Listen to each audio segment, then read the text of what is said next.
just keep a conservative exit because takeoffs are optional, but landings are mandatory. You have That's got to true. land that plane at some point. You have a term on your loan, and your investors want their money back. So keep an eye on your exit price per door. Make sure you stress test that. Make sure you stress test your rent numbers.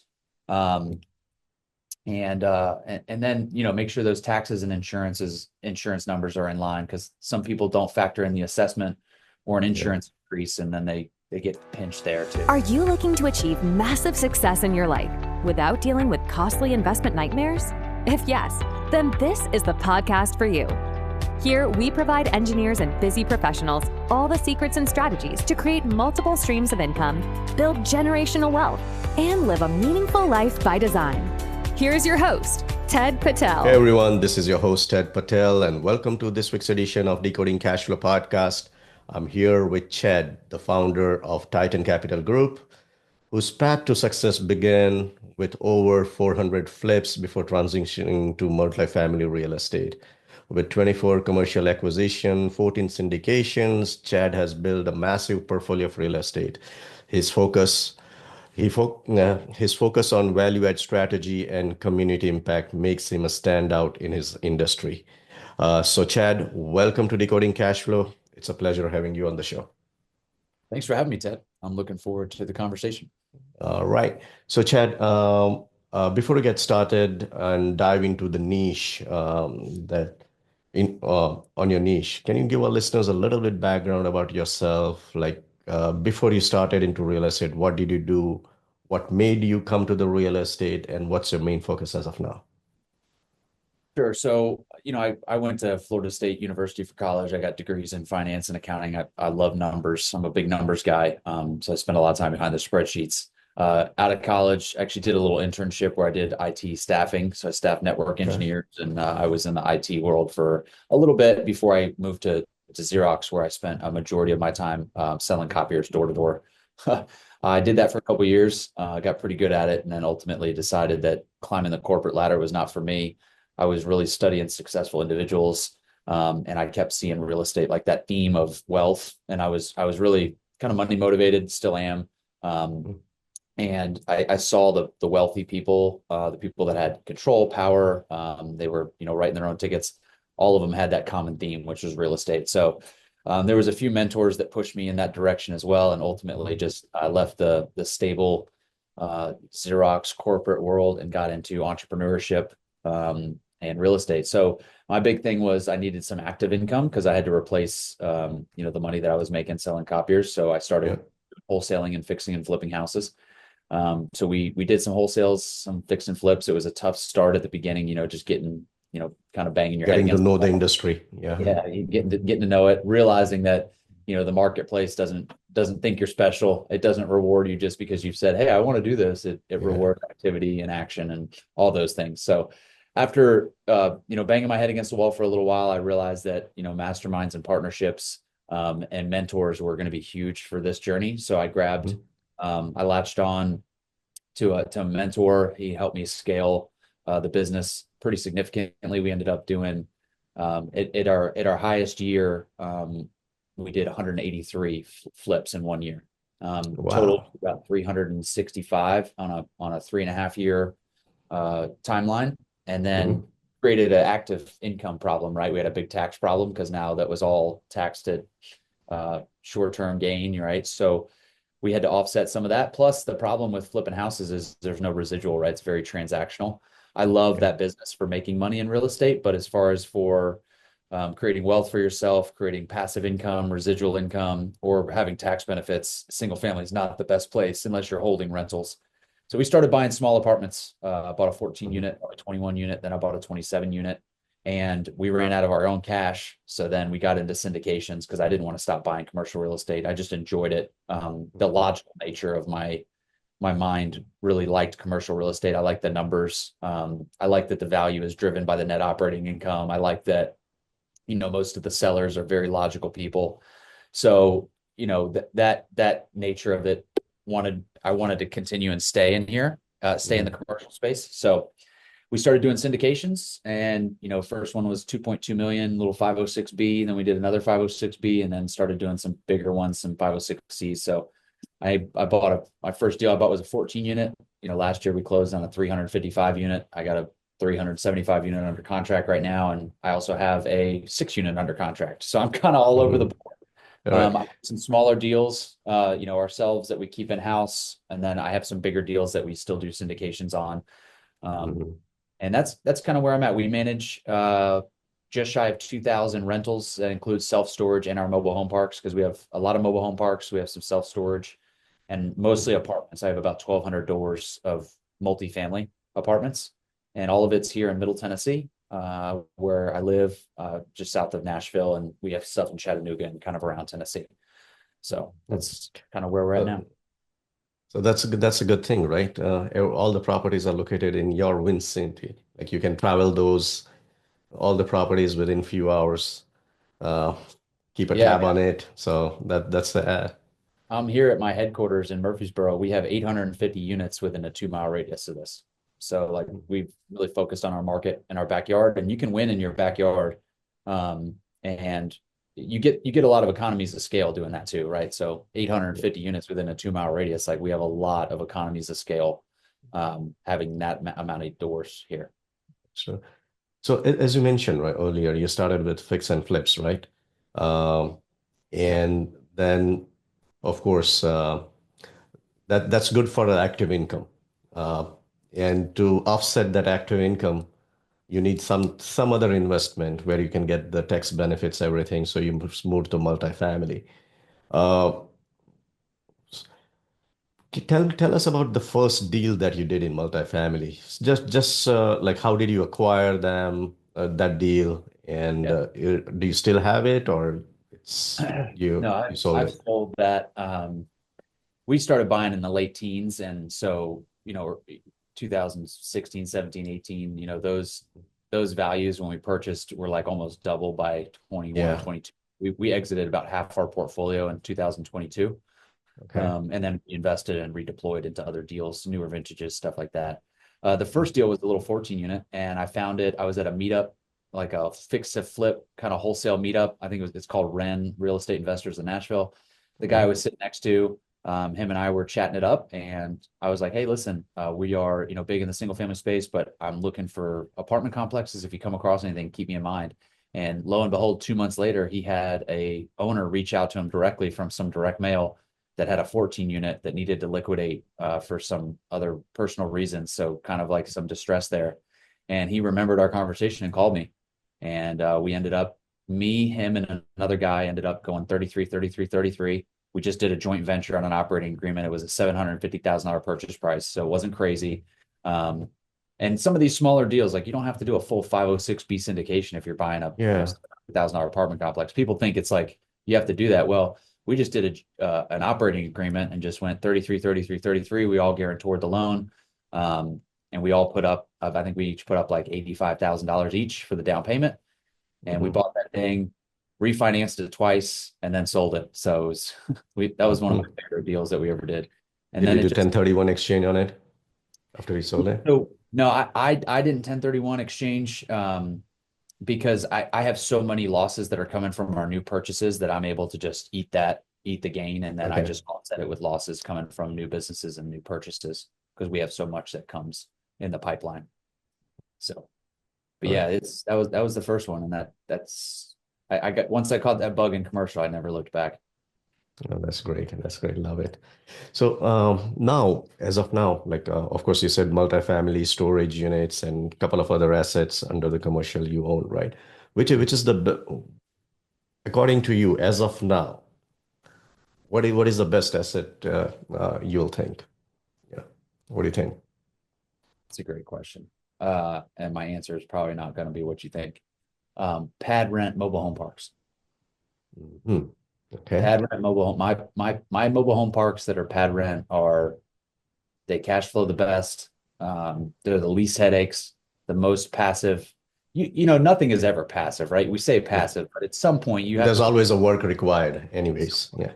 Yeah. unless you literally are, a limited partner. But even as a limited partner, you have to vet the operators. You need to like check in on the investments. Like there's Mhm. some level of work that goes in. But those pad rent mobile home parks, the tenants own the trailers, so anything happens, it's their responsibility. And those things just spit cash. And they also get great losses on the cost seg studies too. So pad, if you can find a nice, good basis on some pad rent mobile home parks, now don't overpay, per pad, but if you can get a really good deal, those are your best cash Mhm. flowing vehicles right now. So in Tennessee, what's the average uh, cost for a pad?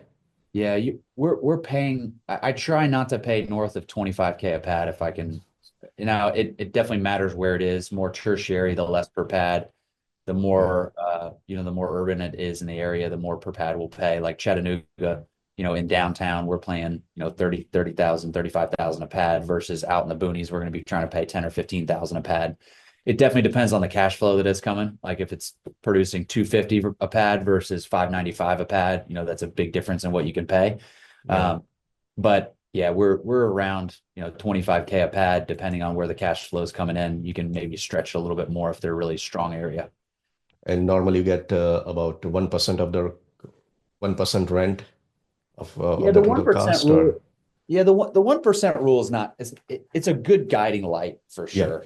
I Hmm. always take everything through a formal underwriting process, with a full 10-year look, and it has everything in there, including the debt amortization and all Hmm. that stuff. But if you're talking about like a quick back of the napkin, a Hmm. 1% rule is not it's not a terrible one to go off of. The more tertiary, I want to get to like a 1.5 or even a 2% if it's like really far out there. Okay. If it's in a decent area, you can't, I don't want to say you can't go wrong, but if it's in a good area, if you can get a good 1% basis, Hmm. that's not a bad deal. To those tend to pencil out. Yeah. Right. So now switching back to, your multifamily deals, right? Yeah. Uh, how do you find those deals? Like what's your strategy to for people to feed you those deals? Yeah. Well, there's two places to get deals. There's only two ways you can find them. There's brokers and then there's sellers. So we buy about 50% of our deals come from our broker relationships that we've Hmm. cultivated over the last 8 years, 9 years buying properties. And then 50% of our deals come from direct to seller marketing. Okay. So I really like the direct to seller approach. My team here at Titan, I have my director of acquisitions is in that other office. She's just 24/7. All she does is reach out proactively to sellers, trying to get them before the brokers get to them. Because honestly, I work with a lot of brokers. I love brokers. There's some great ones, but there's also, the barrier to entry is pretty low. So there's some bad ones out there that, if they get to these sellers first, sometimes they'll anchor them real high on pricing expectations, and then it kind of screws, The qualified buyers. mindset change, right? The Yeah. seller will think about the other number. It's like they'll tell the seller, "Hey, I think we might be able to get a million. A million's a 5 cap, and we might be able to do it on pro forma." And then all of a sudden, I think it's worth 700. They think it's worth a million, and we have that gap. But it's just because they got in their head and anchored them real high. So yeah, it's not to answer your question, 50% come from brokers and 50% we like to go direct to seller. And we had more success direct to seller with some of the smaller stuff, under 75 units. And Okay. then, the larger properties typically end up in the hands of a broker. And when you say direct to sellers, what strategy? Like, is this direct mark? You mail the letters, or how do Yeah, you we reach have out to sellers? That's a great question. We have some different cadences that we do and some different sequences, but it's definitely, I always recommend you hit them on multiple channels. So we have very specific letters that go out that are custom. We have text message campaigns that go out, email campaigns that go out, and then we cold call as well. And then a lot of our stuff references the other stuff. So we'll do some creative mail pieces to some sniper lists. So some very targeted lists with people that we know are potentially hot sellers based on demographics, age of ownership, things like that, even maturity date of loan. We'll filter those lists and then send more custom pieces, anywhere from we've sent out, $10, $15 gift baskets to Oh, sell. So now I'm not going to send that out to, 1,500 names, but I might send that out to, these 25 sellers that I really want to get in touch with. So we'll do mhm. custom pieces. And then we'll send letters out to a larger group and text messages and things. So we pepper them with different marketing channels because you never know where somebody's going to answer. You never know Yeah. what medium somebody likes to communicate on. Some people really don't want to answer the phone, but they'll text. Like my director of acquisitions has full on conversations via text, and those people will never answer the phone, but she's making offers, via text, and I'm cool with that. Like, because that's just Yeah, as where, long as it gets done, right? long as it's getting they just want a Yeah. text. Like, all right, well, send them this number. She Hmm. made a $1.5 million offer yesterday via text. I'm like, that's fine with me. Like, Yeah. so those are our two channels. We've been, you know, somewhat successful in both of them. And that's where we're sourcing deals right now because it's the hardest Cool. thing right now. Yeah. And with regards to the underwriting, right? Any specific techniques or, you have your own uh, process that you follow during the underwriting? Yeah, we have a proprietary analyzer we created. It's Okay. very, very intricate, and there's a ton of analyzers out there. So I'm not saying you have to have ours or whatever, but there's a lot of softwares out there that can help you underwrite properties. I would recommend, you get familiar with an analyzer for commercial real estate and be able to, effectively underwrite a deal because, Mhm. we're raising $10 million right now for this deal we're closing. Like, if I'm going to get somebody to invest, $500,000, I really have got to be able to an almost an exact basis point, tell them where their returns are coming from, what returns are coming from cash flow versus the equity event, what price Mhm. per unit we're exiting at on the cap rate. So if I could just give my three piece of advice on underwriting, I think people often they look at deals through rose-colored lenses, and they get caught up in sort of the hoopla, and they sort of I call it beating it with the ugly stick. Okay. So when somebody brings a deal across my desk, I want to hit it with the ugly stick. Like, what is the Mhm. worst case scenario that could happen Yeah. here? If 10% of my tenants move out, if I don't achieve the rents that are at Yeah. market, if we have rent recession versus rent growth, if taxes increase, Mhm. insurance doubles, does the deal still pencil? And Yeah. like, I really want to beat it down and try and Yeah. kill the deal. And then if it stays alive after that, and when I say stay alive, I'm talking a minimum of a 14% IRR to the investors, between a 6 and 8% cash on cash on an annual basis. It's got to be about an Mhm. 18% average annual return. The goal for me is I want to double my investors' money in 5 years. So if you Okay. give me $1 million in 5 years, I want to give you 2 million back. Now that comes through cash flow, but it also comes through the equity event, which is the sale. The biggest thing that I'm seeing people make mistake on is they're overinflating the rent increases, especially in primary markets, your Atlantas, your Austins, your Charlottes. We're seeing rents, Decreasing. I've seen it going down. right? Yeah. So Mhm. I own a property in Nashville, Tennessee, and I've had to bring my rents down, close to 10% just to keep up with all the absorption that was built in 21, 22, 23. They built so much that absorption is now getting sucked into the market. And those Class A properties are giving 2 or 3 months concessions just to get somebody in there on a 12-month lease. So Sure. effectively, they're bringing all the other properties down because now we have to lower our rates to compete with a Class A property that's giving 3 months free. Yeah. So people need to focus on their rent numbers and underwriting it with, maybe zero rent growth for the next 36 months and see what happens.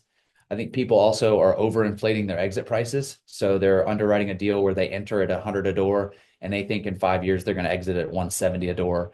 And I Yeah. look at it, I'm like, there are zero It's comps not. that insinuate this Yeah. market. It used to be between 2015 and 2020, 21, but That now was, it's that not time was an possible. anomaly. Yeah. That time was an anomaly. Yeah. That's not that kind of growth. We were seeing 20% valuation growth year over year and like Yeah. 50% rent growth. I mean, that's not normal. It's not going to happen. And if you're banking on that happening, I mean, that's why you see all the people who got into those heavy value add deals thinking they were going to do that value add refi strategy. And they bought in 21, 22 with a 24-month kind of maturity date or a 36-month loan. And now they are right now in the midst of getting pinched because their valuations are much lower than what they projected because interest rates are twice as much. Yeah. So just keep a conservative exit because takeoffs are optional, but landings are mandatory.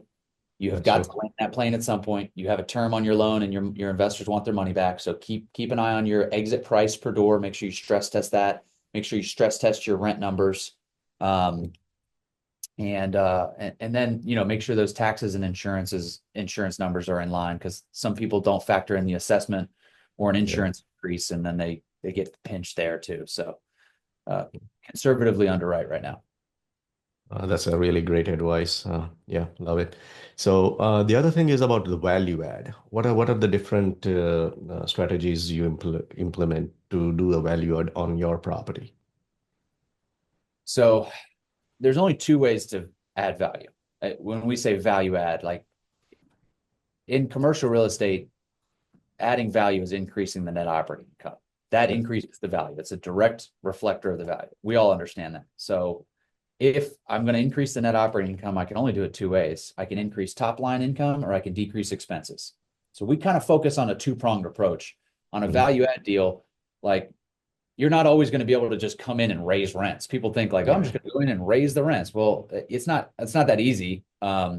And depending on what other fees are being charged or what other incomes being generated from the property, it may make more sense to work on your other income line item and generate some pet fees or some application fees or some laundry income or like find other ways to grow the top line revenue rather than just increasing rents because it's Yeah. actually going to have a backdoor effect where, hey, I'm going to go for a $50 increase across everybody's leases. Well, now I got people moving out and now that unit is You got vacant a and I vacant unit. cash Yeah. flow, I got to renovate it.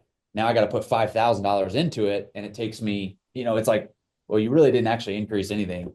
Unless it's just a very glaring, like the deal we have under contract right now, the rents are $700 a month and market rate is like 1,100. So that's a different scenario than a market rate deal that I think I can bump rents on. The other thing that we do really well is we are able to run properties. I don't want to use the word lean because it insinuates we don't put money back into our assets. We definitely invest into the assets, but we are very budget conscious. I have Mhm. a construction background, flipping houses. My business partner, Jason, has a construction background, and we are dialed in on our expenses. We also own an HVAC and plumbing company. We noticed that, we were paying Roto-Rooter multiple six figures a year across all of our assets. We noticed our HVAC bills were just astronomical and we couldn't control that expense line item. So we Mhm. opened an HVAC and plumbing company 2 years ago. And now we do all of our own properties at cost, and then we service residential single family homes to make profit on that business. So that right there, like decreased Yeah. that right there increased our NOI across every single one of our properties in Murfreesboro by, I don't know how many percentage points, but a significant amount just by keeping that in-house. And little things like that, buying materials in bulk, um, Mhm.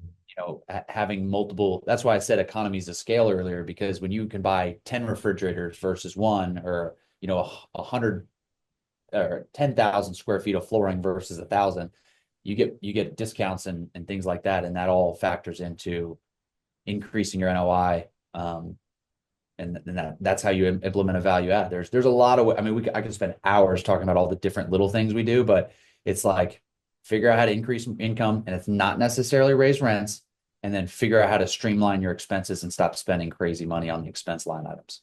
Get your property manager on board too, because bad property managers are incentivized by gross collections, right? They're only incentivized by the amount they collect, and they don't care how much of your money they spend on the expenses. So make sure they're on board with your strategies. Hmm. Yep. So that's what you mentioned, right? The operational and just keep the operational lean, uh, Yeah. decrease the expenses. Um, all right. Yeah. And how do you see this market? As you know, even the Feds are decreasing the rates, like 25 basis point just got reduced, but the mortgage rates are not coming down, as you can see, right? So what do you think? Like, how do you foresee the market in the near future, maybe 1 or 2 years from now? I think that, well, last year around summertime, we were in the midst of a $12 million raise, and I could tell you that it was the absolute hardest time to get anybody to do anything. Everybody was on pins and needles. They wanted to see how the election went. They were waiting for the Fed to announce any sort of relief to rates. The election happened the way that it did, which from a real estate perspective is beneficial. And then obviously the Fed started to drop and by 25 basis point cuts. They held in this January, they held at that meeting, which you could see the treasuries sort of spike a little bit when they Yeah, announced they were holding the next rate cut. I think they want to see Trump get in office. I think he's going to bring back 100% bonus depreciation. I think that'll be great. 2025 It's going to be huge for us. I mean, I don't see why he wouldn't. I think that's going to be like a January 21st Yeah. thing, my personal opinion. Um, so he'll bring that back. I think they will resume rate cuts. The jobs report wasn't great at the beginning of the year, but the inflationary data that just came out was actually pretty good. I think we've gotten the crazy inflation under control that was stemmed from the 20 to 21, 22 kind of thing. Yeah. We've got that under control. I think we'll start to cut rates again in Q2, and I think we'll just continue to do some 25 basis point cuts.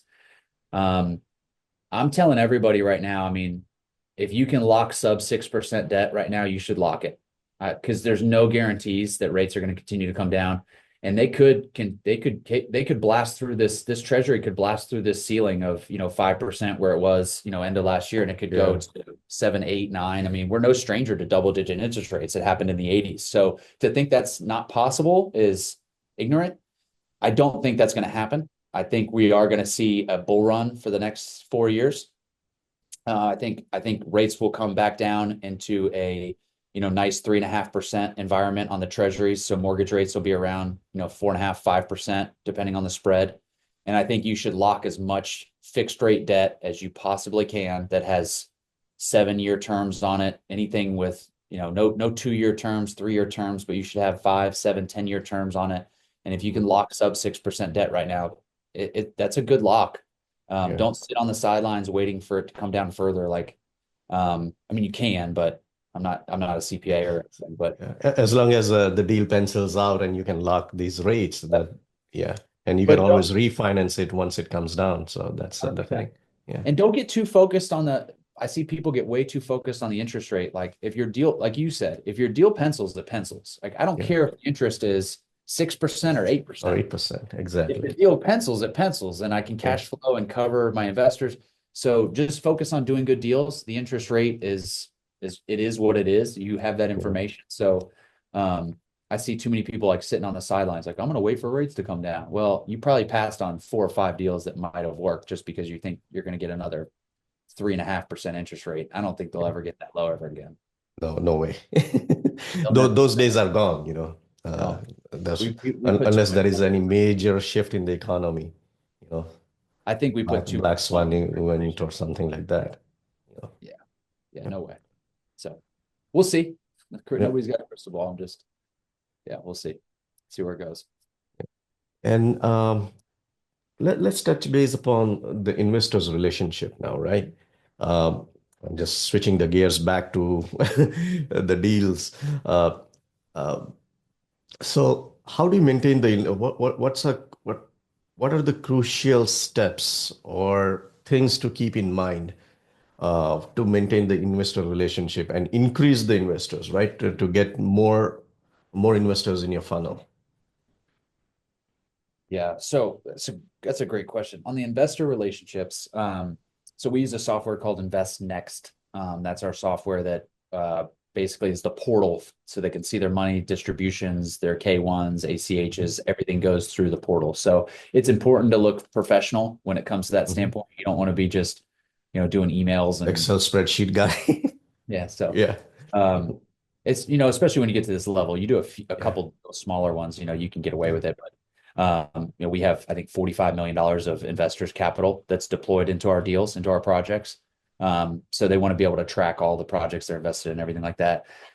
We do monthly updates on the 21st of every month. We send out a monthly update with we send the trailing month of financials, the current rent roll, any CapEx updates that have been. I think the key to getting investors to reinvest in your projects and having more investors come down is integrity, stewardship, transparency, and getting results. Because now we've had 13 full cycle exits, and I would say 60 to 70% of the people that have been involved in our exits have reinvested that principal back into our next opportunity. So that's really important. That's a good symbol for me that we're doing something right. When I give you your money back plus a 20% return, you're like, hey, I don't want my money back. Keep it. Like, I'll take the profits and keep the principal. So we're just seeing that the things that I can say from my experience is, number one, bad news doesn't get better with time. So if you have anything that you need to get off the plate and get out there, just get ahead of it. because if an investor or anybody finds out something, from another communication channel other than the person operating the deal, you're going to be in trouble. Yeah. 80% of your investors' money is going into the operator and not the deal. So you need to have a high fiduciary for your properties and your investors, because they're investing in you, the operator. That's And when they wire their money into that bank account, they're saying, I trust you to run this deal, not I trust this deal so much it can't fail. They're like, I've seen great operators, make bad deals really great, and I've seen bad operators turn home runs into really bad deals. So they're investing in the operator. So keep that in mind too. We are really focused on just growing organically. I haven't run any like paid traffic to try and get investors. It's just all friends and family. And then it's been our network. Now we are in a position right now where we're trying to grow from, the 50,000 to the $100,000 investors to the 500 to $1 million level. Like, I'm trying to get people in our network that can stroke bigger checks so that we don't have to, that $12 million raise, I think we had almost 100 people involved in that syndication at an average level of like 90,000, right? So, you get to a stage where you kind of grow out of the 506B friends and family circle, and now you get into these bigger levels. And what those people want to see is they want to see your credibility, what you've done, where your track record is, how many properties have you exited, what was your average, return metrics. Mm-hmm. And when you're first getting started, right, you obviously don't have that. So you really got to go off of trust and credibility and what have you done, what have you accomplished, even if it's outside of real estate. What track record can they see that you're a hard worker, that you're going to roll up your sleeves, and that you're going to take care of their hard-earned capital. The other thing that I do too is I put money on every single LP with those investors. So I can look you in the eye and say, hey, I got my cash is sitting right there next to yours. And, I understand I'm the captain of this ship, but if it goes down, we're all going down with it. I'm in there with you too. So that helps. That's a big plus, right? Because not every operator, they put a substantial amount of money. It's not like putting like 5.5% or something. It's substantial money, which is either equivalent to the other passive investors or more. That's correct. Yeah, my thing is I have to at least match the average, our average investment level, with my personal cash. Yeah. That's what I try and do. All right, Chad, loving this conversation, but I also want to be mindful of your time as well. Sure. Would like to move to the final round of questions, but before we go there, is there anything else you'd like to add? No, I'm good. We covered a lot. I can be pretty wordy, so we'll get All right. Yeah. All right. Let's move on to the final round of questions then. Are you ready? Let's go. All right. So, which is the one book that had the most impact on your life or on your business? Extreme Ownership by Jocko Willink. Extreme Ownership. What is it about? So everything that is going on in your life is your fault, or it's everything that happens. Take the responsibility. Yeah, it's extreme ownership. It's taking ownership of everything that's happening to you. And I think, a lot of us tend to look for fault in others, or we look to blame others, or, we're in this situation because my mom or my dad, or, we give all these reasons to external sources. And what that does is takes away our internal power to create our own destiny and manifest our own reality. But when you take ownership of every decision that you make is affecting your outward reality, now you can start to really have some more influence over the world that you create for yourself. So that one was a big one for my life. Great. All right. What are your main source of information to learn and grow? I listen to podcasts pretty religiously. My car is a library. So I would say that podcasts are how I stay kind of current. I don't watch the news. I don't watch TV. I don't pay attention to anything going on in the sports world, the celebrity world. Okay. Like I don't worry about any of that because none of it affects my life. But if I got to get information, basically, because the political sector is kind of directly related to real estate too. So I try and stay in tune with what's going on in the world. And I get that information through, just unbiased podcasts and, just kind of middle of the road outlets. So podcasts, everything you want to know is in a book or a podcast somewhere. And I think people are, we underestimate the amount of value that is in this little device that we all That's carry right. around. Most people use it to waste time. They use it to scroll, or they use it to play and Jenga or whatever Games. Yeah. they're playing at.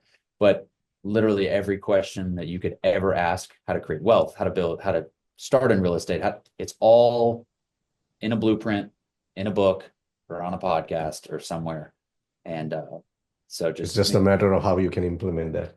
yeah, just control your algorithms. Don't get caught Yeah. in kind of BS algorithms, and make sure you're controlling that stuff. Yeah. All right. What is the best business or investment advice you'd like to give to our listeners? The, the best business or investment advice. Um, Best business or investment advice. Don't diversify too soon. I think they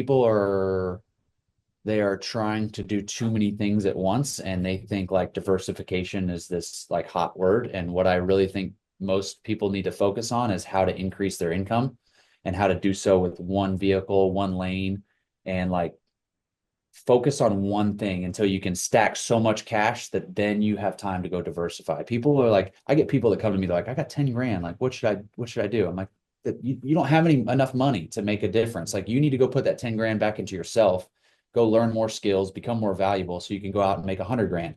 And now 100 grand is something you might be able to do a little bit of damage with. But people are trying to do too many different things at once. And I think I also give people advice like, now's not the time to leave your W-2 job, or if you're a high income earner, like, don't just jump ship because it's the sexy thing to be an entrepreneur, because this isn't for everybody. And most people that want to start a side hustle or whatever, but focus on how you can increase income in your current role. Like, what can you do in your current job to make more active money so that you can now go have passive streams and start these little trickles of residual income with LP investments or passive investments and things like that. But you got to increase your income first. And once you increase your income, then you'll know when it's time to diversify. But I think too many people are worried about getting in all these different buckets. I want to be in crypto. I want to be in real estate. I want to be in stocks. I want to be in all these different things. And they're actually not making a dent anywhere because they're trying to do all things at once. You get a pro of one asset or one segment, become a pro of one segment, and then diversify into other, right? Yeah, you got to become a pro at one. Yeah, you Yeah. got to. That's it for sure. All right. Which is the one habit or routine that has been crucial to your success? Uh, the one, I mean, I'd have to say, like, I look down. The only reason I look down is because I got my book here. I write down everything, and I can't go to bed unless I write out my day for the next day. So I have critical tasks, and if I get those 5 critical tasks done, I only have 5. And if, I have a lot of other things I do during the day, but if I get those 5 things done, that day was a win. And I just focus on winning the day. If you can win the day, you string those together, you can win the week. You string a few weeks together, you win the month. And if you string a few months together, you win the year, and you pick your head up in a couple and you won't even recognize yourself. But it starts with winning the day. And I think people are often, they throw these big, crazy, hairy, audacious goals up on the board, and they're like, oh my gosh, how am I going to get there? Well, just take the next step, which is, how do you win? What do you got to do today to start getting towards that? And then just focus on that. And you got to write things down. I think I've had these books for, God, over a decade now, and you can go Yeah. back and look at all my books, and I write things down all the time. And I that's it. I also have the same habit. I have the book on the desk. I need to write down everything. What am I doing? What am I going to do next? Who am I going to call? I just write down on the book. So, Yeah. but yeah, it helps. I don't know a single successful person that doesn't journal, whether it's journaling goals, visions, business plans, 5, 3 year, whatever, or it's journaling day by day of the activities that they're going to do, making a call sheet for themselves and journaling, who am I going to call tomorrow? Like, if you're trying to store everything up here, I mean, you're going to lose, because there's people that are much more laser focused. All right. Final question, Chad. Yes. How can Decoding Cashflow listeners get in touch with you? Yeah, you can follow me on Instagram at Mr. Chad King. It's Mr. Chad King. I'm also on Facebook at Chad King as those are the 2 platforms where I'll do some posting. We got an event coming up here at the office in April. I think it's April 11th and 12th. We're doing an event here at the office, where we walk everybody through, our apartments here, so they can get a good idea of how to buy this stuff and how to operate it. Yeah, so we got an event coming up. It's a 2-day immersive one. But if you hit me up on Instagram or Facebook, I'm on those two platforms, and I'm trying to post a little bit more. Awesome. All right, Chad. It was a great show. Pleasure talking to you, and we'll surely stay in touch. Thanks very much, Ted. Appreciate the conversation. Have a great one. Thank you. You too. Thanks. Thanks for listening to Decoding Cash Flow, brought to you by Aster Capital. If you found value in this episode, then please share it with someone who you think could benefit from it. And make sure to act on what you've learned. If you want Ted Patel to personally help you reach your goals, then feel free to set up a one-on-one call with him. Also, visit us at astercapital.com for more free resources. Content of this podcast is for informational purposes only. As always, please consult your own advisor before making any investment decisions or setting a course of action. Thanks again for joining us on this episode of Decoding Cash Flow, and we'll catch you in the next episode.